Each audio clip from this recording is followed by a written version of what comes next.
Pedok Performance ni, aku cerita macam kat hampa tadi.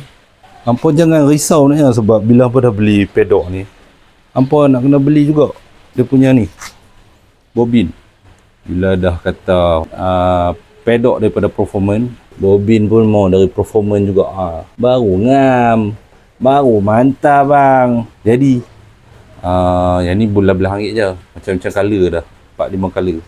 Kalau pedok ni ada 2 colour je, hitam dengan merah tak silap aku. Tapi yang selalu sold out hitam. Merah jarang, merah ada je stok, tak silap aku lah. Dan satu lagi ni adjustable lah, nak rapat sikit ke, hang nak kangkang lagi ke, ikut kesesuaian motor masing-masing. Tapi yang aku pakai untuk A25 ni ada lagi space banyak lagi, nampak. Boleh lajak ke dalam ni, boleh kangkang lagi.